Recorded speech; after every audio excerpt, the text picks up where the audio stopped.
இயேசு கிறிஸ்துவின் இனிய நாமத்தினாலே உங்கள் ஒவ்வொருவரையும் வாழ்த்துகிறேன். இந்த நிகழ்ச்சி மூலமாய் உங்களை சந்திப்பதில் மகிழ்ச்சி அடைகிறேன். கர்த்தர் உங்கள் ஒவ்வொருவரையும் ஆசீர்வதிப்பாராக. மார்க்கு சுவிசேஷம் 6வது அதிகாரம் அதனுடைய 5, 6 வசனங்களை வாசிக்கிறேன்.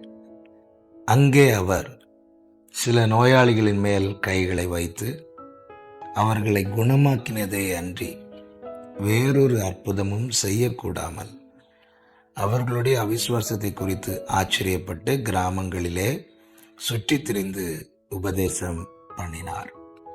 கர்த்தருடைய பரிசுத்த நாமத்துக்கு மகிமை உண்டாகட்டும். ஆண்டவராகிய இயேசு கிறிஸ்து இந்த பூமியிலே மனுஷகுமாரனாய் பிறந்து வளர்ந்து தம்முடைய ஊழிய நாட்களிலே தாம் வளர்ந்த தம்முடைய சொந்த ஊருக்கு வருகிறார். அங்கே வந்து அவர் உபதேசம் பண்ணி கொண்டிருக்கிறார். அவருடைய வார்த்தைகளை கேட்டு ஜனங்கள் இப்படி சொல்ல ஆரம்பிக்கிறார்கள். அநேகர் கேட்டு ஆச்சரியப்பட்டு 2வது வசனம், இவைகள் இவனுக்கு எங்கிருந்து வந்தது? இவன் கைகளினால் இப்படிப்பட்ட பலத்த செய்கள் நடக்கும்படி இவனுக்கு கொடுக்கப்பட்ட ஞானம் எப்படிப்பட்டது? இவன் தச்சன் அல்லவா? மரியாளுடைய குமாரன் அல்லவா? யாக்கோபு, யோசே, யூதா, சீமோன் என்பவர்களுக்கு சகோதரன் அல்லவா? என்று சொல்லி அவரை குறித்து இடரல் அடைந்தார்கள் என்று சொல்லப்பட்டிருக்கிறது. நம்முடைய வாழ்க்கை விசுவாச வாழ்க்கை. விசுவாசிக்கிறவனுக்கு எல்லாம் கூடும். கேட்கிற வார்த்தைகளை நாம் எப்படி ஏற்றுக்கொள்ளுகிறோமோ அதன் அடிப்படையில் தான் நம்முடைய விசுவாச வளர்ச்சி இருக்கும். கர்த்தருடைய வார்த்தை கேட்கும்படி ஆலயத்துக்கு போகிறோம், தேவ சமூகத்திலே கூடுகிறோம். கேட்கிற வார்த்தைகளை நாம் எப்படி ஏற்றுக்கொள்ளுகிறோம்? இங்கே ஆண்டவராக இயேசு கிறிஸ்து பேசின வார்த்தையை அவர்கள் தேவனுடைய வார்த்தையா ஏற்றுக்கொள்ளாமல், மரியாளுடைய குமாரன் அல்லவா, இது மரியாளுடைய குமாரன் பேசுகிறார் என்று அவர்கள் அப்படி அந்த கண்ணோட்டத்தோடு பார்த்தார்கள். அவர்களுக்குள்ளே விசுவாசம் வளரவில்லை. அவர்களுக்குள்ளே அவிசுவாசம்தான் ஓங்கி நின்றது. அந்த அவிசுவாசம் அவர்கள் வாழ்க்கையிலே அற்புதம் செய்யக்கூடாதபடிக்கு தடுத்தது.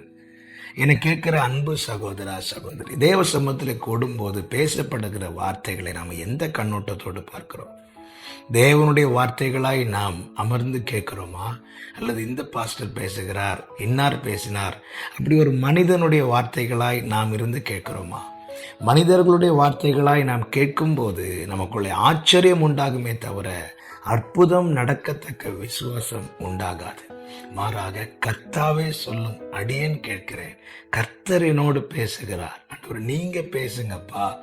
இந்த ஒரு மனநிலைமையோடு நம்ம தேவ சமூகத்திலே நம்மை தாழ்த்தி உட்காரும் போது, ஆமென், கர்த்தர் என்னோடு பேசுகிறார் என்கிற அந்த ஒரு இருதயத்தோடு, அந்த ஒரு வாஞ்சையோடு உட்காரும் போது அந்த வார்த்தைகள் நமக்குள்ளே கிரியை செய்வது மாத்திரமல்ல, நம்முடைய வாழ்க்கையில தேவனுடைய வல்லமை விளங்கத்தக்கதாய், தேவனுடைய அற்புதங்கள் நடக்கத்தக்கதாய் விசுவாசத்தை வளர பண்ணும்.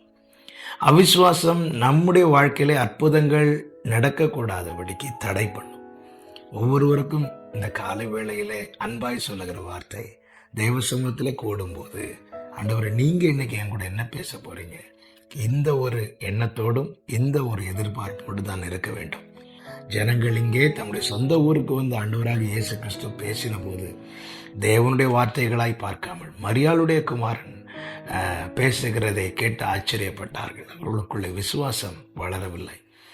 பவுல் தெசலோனிக்கே சபையை குறித்து சொல்லும்போது, தெசலோனிக்கேயர்கள் எழுதும்போது ஒரு வார்த்தை அவர்களை குறித்து சாட்சியாக எழுதியிருக்கிறார். 1 தெசலோனிக்கேயர் 2வது அதிகாரம் 13வது வசனம், ஆகையால் நீங்கள் தேவ வசனத்தை எங்களாலே கேள்விப்பட்டு ஏற்றுக்கொண்ட போது அதை மனுஷர் வசனமாய் ஏற்றுக்கொள்ளாமல் தேவ வசனமாகவே ஏற்றுக்கொண்டதினாலே நாங்கள் இடைவிடாமல் தேவனுக்கு ஸ்தோத்திரம் செலுத்துகிறோம். அது மெய்யாகவே தேவ வசனம்தான். விசுவாசிக்கிற உங்களுக்குள்ளே அது பலனும் செய்கிறது. பேசப்படுகிற வார்த்தைகள் தேவ வசனம்தான். அதை மனுஷர் வசனமாய் ஏற்றுக்கொள்ளுகிறவர்களுக்குள்ளே பலன் செய்யாது. இது தேவ வசனம் என்று விசுவாசிக்கிறவர்களுக்குள்ளே அது பலன் செய்கிறது. சபையில கூடி, தேவ சமூகத்தில் கூடி கர்த்தருடைய வார்த்தையை கேட்கும்போது, பவுல் பேசின வார்த்தை இது, பேதுரு பேசின வார்த்தை, இது இன்னார் பேசின வார்த்தை என்று மனுஷர் வசனமாய் கேட்கிறவர்களுக்குள்ளே எந்த மாற்றமும் உண்டாகாது. அவிசுவாசம் மாத்திரமே நிற்கும்.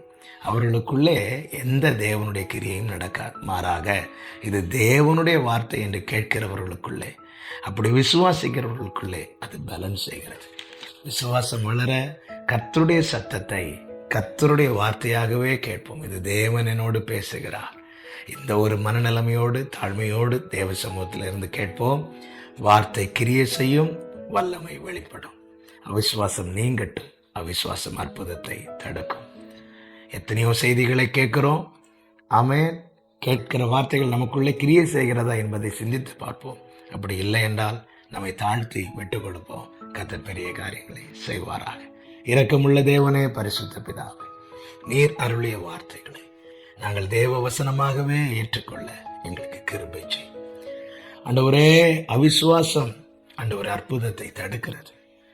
பல நேரங்களிலே நாங்கள் ஆண்டவரே மனுஷர் வசனமாய் கேட்கிறோம் ஆண்டவரே, அதனால் எங்களுக்குள்ள விசுவாச வளர்ச்சி இல்லாமல் போகிறது. தயவாய் மன்னியும். மெய்யாகவே இது தேவ வசனம். இந்த உணர்வோடு இப்படி சமூகத்தில் காத்திருந்து பெற்றுக்கொள்ள கிருபை செய்யும். இரட்சகர் இயேசுவின் நாமத்தில் பிதாவே, ஆமென்.